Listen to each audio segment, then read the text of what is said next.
Yeah, I thought the meet at Lewiston went very well. The student athletes there embraced that meet very, very well. I know you're always wanting to be at the biggest meet in the nation on that weekend, but they really did take full advantage of another opportunity to race, another opportunity to get better, and really showed the depth on both sides, on the men's and women's. So I was really impressed with the team effort on both for the women and the men.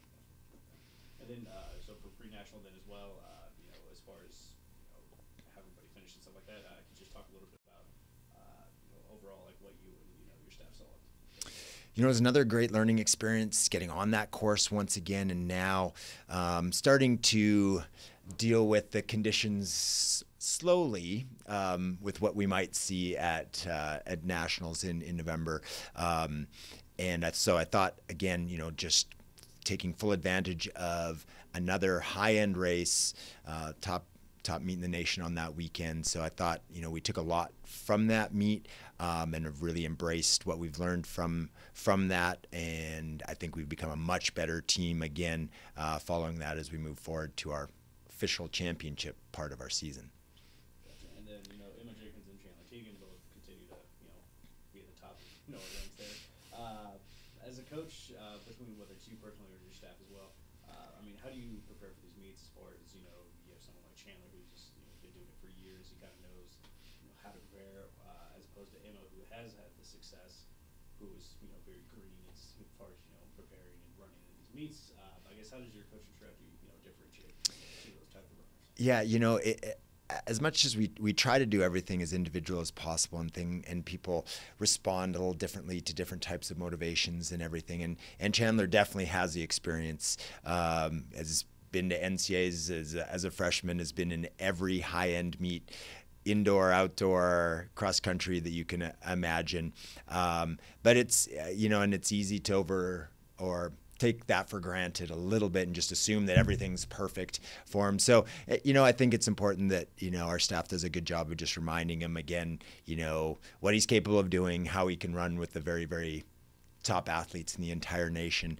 And I think, Emma being new to things actually works into her advantage a little bit. Sometimes it's nice not having this preconceived notion of what the competition's going to be like and things like that. Having a little bit of that, I think, has worked in her favor, and she's just had a very just kind of a very relaxed, composed approach to everything so far. So we'll continue to work with that. Her training has been going absolutely amazing. I think, with it being her first Pac-12 championship, just to give her a little overview of what to expect, but not to overanalyze it and make anything more difficult than it really needs to be. And then, Washington State heading to Stanford now for Pac-12 championships this week. Just regarding, again, we talked about like preparation and race planning and all that a little bit, for weeks now. But as far as, everyone having meets under their belt and everything, as far as preparing for, say, going into like, a little bit higher end, gone to pre-nationals, Nuttycombe and all that, with something kind of on the line now, I guess, does that change in your planning or anything with, any of your runners, or is it pretty much business as usual? It's pretty much business as usual. Your end of year goal is always the NCAA championship, but the Pac-12 is such an amazing meet. You are looking at, by far, the best cross-country conference in the nation. There's always in every poll, there's at least 6 teams nationally ranked. And so this is an amazing competition. So, we're excited about competing with the very best, because we do believe that we're amongst the very, very best. And so we'll have a race plan that's very unique to this type of meet, because it's a smaller meet in terms of numbers. The absolute quality, or the quality, is absolutely amazing, but it does change your strategy ever so slightly, and it actually allows you to follow your race plan a little more closely. You can have great race plans going into those fields of 200 and 300 people, but all of a sudden 200 and 300 people don't care that you've got a certain race plan. So, I think everything about this meet is absolutely fantastic. We're very excited about the opportunity to prove what this team's capable of doing amongst the very best in the nation. All right. How would, going into the preparation. How would you characterize the team and their preparation for the Pac-12s?